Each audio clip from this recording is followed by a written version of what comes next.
스가랴 1장. 다리우스 왕 2년 8째 달에 주님께서 이또의 손자이며 베레랴의 아들인 스가랴 예언자에게 말씀하셨다. 나 주가 너희 조상들에게는 크게 화를 내었다. 그러므로 너는 백성들에게 알려라. 만군의 주가 말한다. 너희는 나에게로 돌아오너라. 만군의 주가 말한다. 나도 너희에게로 돌아가겠다. 만군의 주가 말한다. 너희는 너희 조상을 본받지 말아라. 일찍이 예언자들이 만군의 주님께서 말씀하신다고 하면서 너희의 조상에게 악한 길과 악한 행동을 모두 버리고 어서 돌이키라고 외쳤다. 그러나 너희 조상은 나의 말을 듣지 않았다. 나의 말에 귀도 기울이지 않았다. 나 주의 말이다. 너희의 조상 그들은 지금 어디에 있느냐?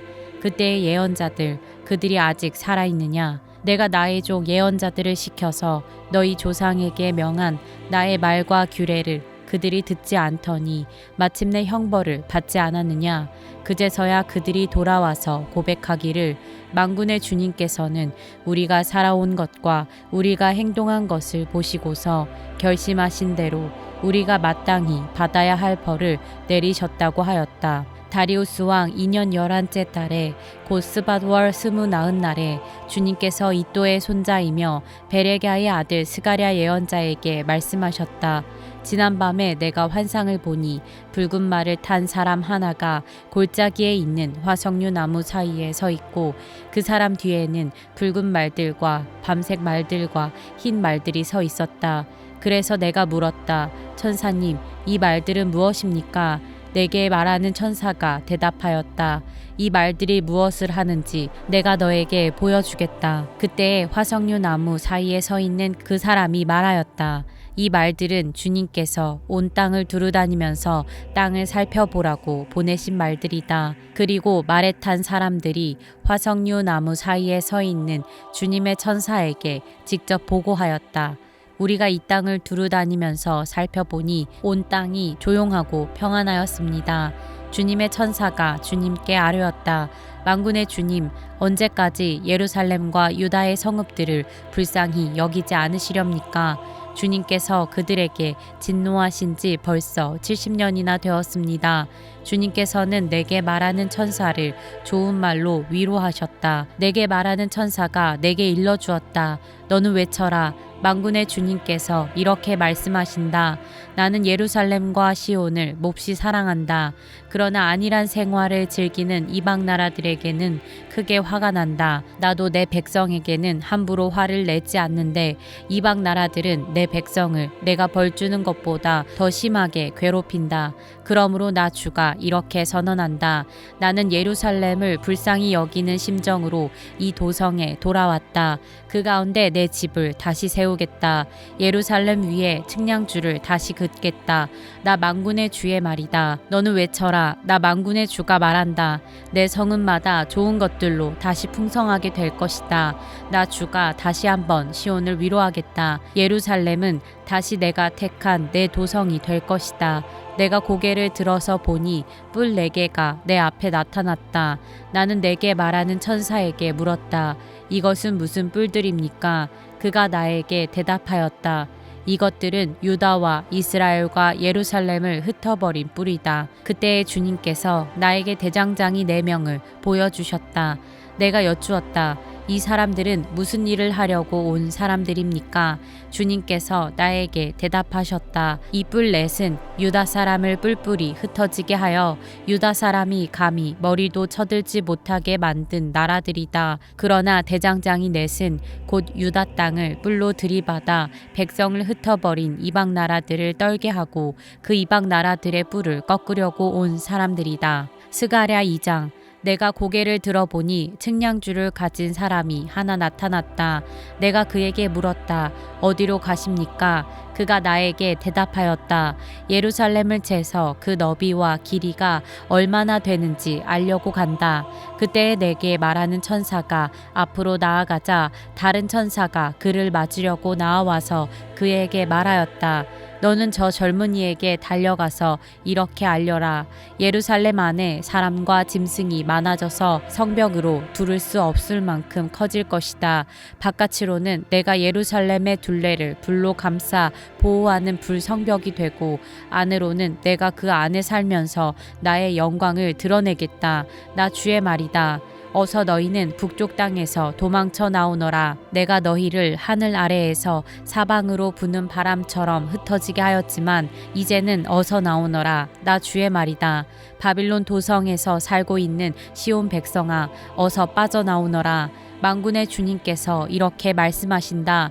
주님께서 나에게 영광스러운 임무를 맡기시고 너희를 약탈한 민족에게로 나를 보내시면서 말씀하신다. 너희에게 손대는 자는 곧 주님의 눈동자를 건드리는 자다. 내가 손을 들어 그들을 치면 그들은 저희가 부리던 종에게 노략질을 당할 것이다. 그때야 비로소 너희는 만군의 주님께서 나를 보내셨음을 알게 될 것이다. 도성 시온아, 기뻐하며 노래를 불러라. 내가 간다. 내가 내 안에 머무르면서 살겠다. 나 주의 말이다. 그날에 많은 이방 백성들이 주님께 와서 그의 백성이 될 것이며 주님께서 예루살렘에 머무르시면서 너희와 함께 사실 것이다. 그때야 너희는 만군의 주님께서 나를 너희에게 보내셨음을 알게 될 것이다. 주님께서는 그 거룩한 땅에서 유다를 특별한 소유로 삼으실 것이며 예루살렘을 가장 사랑하는 도성으로 선택하실 것이다. 육체를 지닌 모든 사람은 주님 앞에서 잠잠하여라. 주님께서 그 거룩한 거처에서 일어나셨다. 스가랴 3장. 주님께서 나에게 보여주시는데 내가 보니 여호수아 대제사장이 주님의 천사 앞에 서 있고 그의 오른쪽에는 그를 고소하는 사탄이 서 있었다. 주님께서 사탄에게 말씀하셨다. 사탄아, 나 주가 너를 책망한다. 예루살렘을 사랑하여 선택한 나 주가 너를 책망한다. 이 사람은 불에서 꺼낸 타다 남은 나무 토막이다. 그때 여호수아는 냄새나는 더러운 옷을 입고 천사 앞에 서 있었다. 천사가 자기 앞에 서 있는 다른 천사들에게 그 사람이 입고 있는 냄새나는 더러운 옷을 벗기라고 이르고 나서 여호수아에게 말하였다.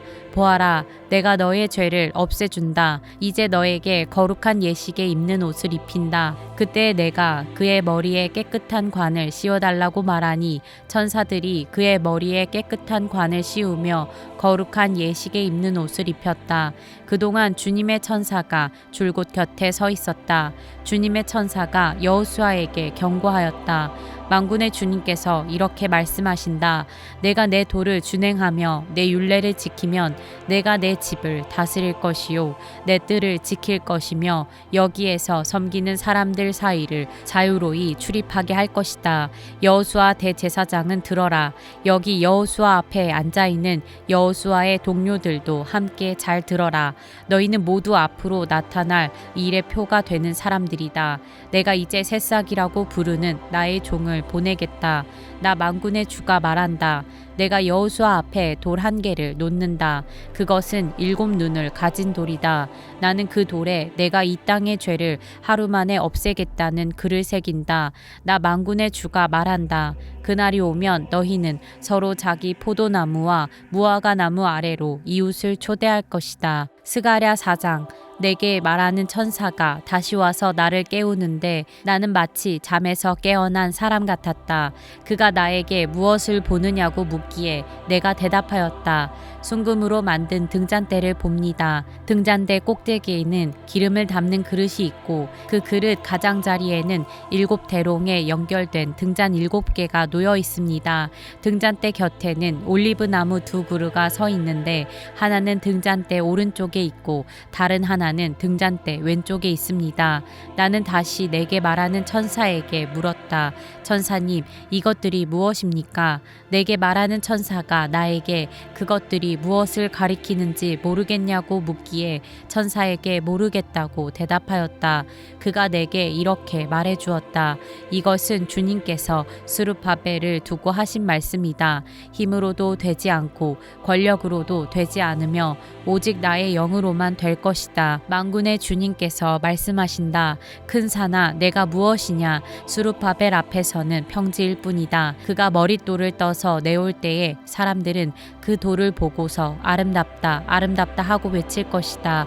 주님께서 나에게 말씀하셨다. 스룹바벨이 이 성전의 기초를 놓았으니 그가 이 일을 마칠 것이다. 그때에야 비로소 너희는 만군의 주님께서 나를 너희에게 보내셨다는 것을 알게 될 것이다. 시작이 미약하다고 비웃는 자가 누구냐. 스룹바벨이 돌로 된 측량추를 손에 잡으면 사람들은 그것을 보고 기뻐할 것이다. 이 일곱 눈은 온 세상을 살피는 나 주의 눈이다. 나는 그 천사에게 물었다. 등잔대의 오른쪽과 왼쪽에 있는 올리브 나무 두 그루는 무엇을 뜻합니까? 나는 또 그에게 물었다. 기름 담긴 그릇에서 등잔으로 금빛 기름을 스며들게 하는 금대롱 두 개가 있고 그 옆에 올리브 나무 가지가 두 개 있는데 이 가지 두 개는 무엇을 뜻합니까? 그 천사가 나에게 그것들이 무엇을 가리키는지 모르겠냐고 묻기에 나는 천사에게 모르겠다고 대답하였다. 그 천사는 올리브 나무 두 그루와 가지 두 개는 온 세상을 다스리시는 주님을 섬기도록 주님께서 기름 부어서 거룩히 구별하신 두 사람이라고 말해 주었다. 스가랴 5장. 내가 또 고개를 들고 보니 내 앞에서 두루마리가 날아가고 있었다. 그 천사는 내가 무엇을 보고 있느냐고 물었다. 내가 대답하였다. 두루마리가 날아가는 것을 보고 있습니다. 길이는 20자이고 너비는 10자입니다. 그는 나에게 이렇게 말하였다. 이것은 온 땅 위에 내릴 저주다. 두루마리의 한쪽에는 도둑질하는 자가 모두 땅 위에서 말끔히 없어진다고 씌어 있고 두루마리의 다른 쪽에는 거짓으로 맹세하는 자가 모두 땅 위에서 말끔히 없어진다고 씌어 있다. 만군의 주의 말이다. 내가 저주를 내보낸다. 모든 도둑의 집과 내 이름을 두고 거짓으로 맹세하는 모든 자의 집에 저주가 들어가서 그 집에 머무르면서 나무 대들보와 돌로 쌓은 벽까지 그 집을 다 허물어 버릴 것이다. 내게 말하는 천사가 앞으로 나와서 나에게 고개를 들고서 가까이 오는 물체를 주의해 보라고 말하였다. 그것이 무엇이냐고 내가 물으니 그는 가까이 오는 그것이 곡식을 넣는 뒤주라고 일러주면서 그것은 온 땅에 가득한 죄악을 나타내는 것이라고 하였다. 그 뒤주에는 나무로 된 뚜껑이 덮여 있었다. 내가 보니 뚜껑이 들리고 그 안에 여인이 앉아있는 것이 보였다. 천사는 나에게 그 여인이 죄악의 상징이라고 말해주고는 그 여인을 뒤주 속으로 밀어넣고 뒤주 아가리 위에 납뚜껑을 눌러서 덮어버렸다. 내가 또 고개를 들고 보니 내 앞에 두 여인이 날개로 바람을 일으키면서 나타났다. 그들은 학과 같은 날개를 가지고 있었다. 그들은 그 뒤주를 들고 공중으로 높이 날아갔다. 내가 내게 말하는 천사에게 저 여인들이 그 뒤주를 어디로 가져가는 것이냐고 물었다. 그가 나에게 대답하였다. 바벨로니아 땅으로 간다. 거기에다가 그 뒤주를 둘 신전을 지을 것이다. 신전이 완성되면 그 뒤주는 제자리에 놓일 것이다.